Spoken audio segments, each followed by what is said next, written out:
So what happened between Freud and Jung was that Freud was extremely focused on the libido up until Jung's midlife and Freud's late midlife.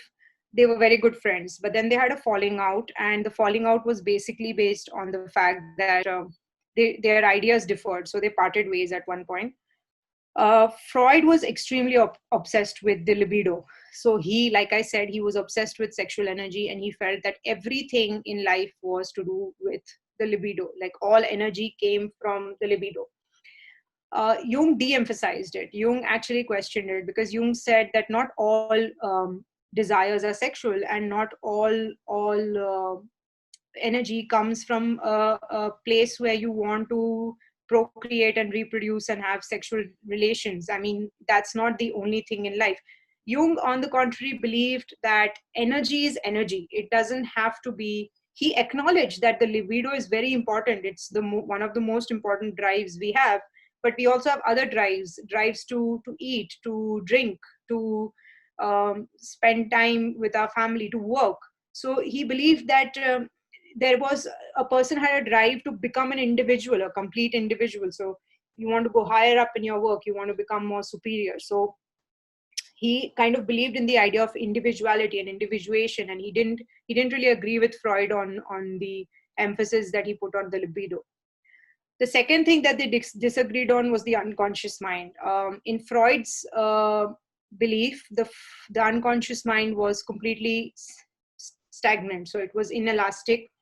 It wasn't, you couldn't maneuver it, or you couldn't manipulate it. You couldn't really, and according to Freud, the unconscious mind was extremely stupid in a way. So he saw something, like he saw the id as something that could not be controlled. It could not be. It was like a spoiled child, a spoiled brat, which I want this right now. Whereas Jung disagreed with him. Jung said that, in his opinion, the unconscious mind was the most ancient and primitive part of our mind. So it couldn't be so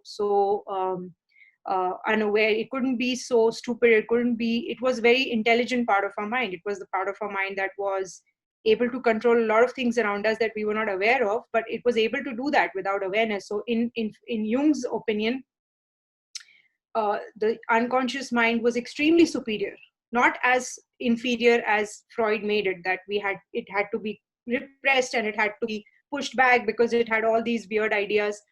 Jung, on the contrary, believed that the unconscious mind was extremely intelligent.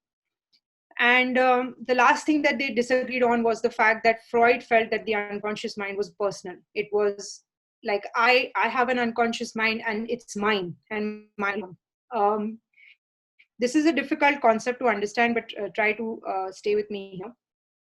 Jung said that the unconscious mind, there was a part of it that belonged to us. It was personal. But there was a huge part of it which was what he called the collective unconscious, which is basically that there's a part of your mind that you share, a part of your unconscious mind that you share with all human beings. It is knowledge, and it is history that gets passed down from generation to generation and gets stored in the collective unconscious. So, for example, all the knowledge that we have as human beings from the time we began was somewhere stored in the collective unconscious. And this was the part of the mind that was not ours. It belonged to all of mankind. And he believed that this part of the psyche could actually live on. So when he talked about death not being the end, and you talk about rebirth in Indian spirituality, what Jung believed was that the collective unconscious can actually live on,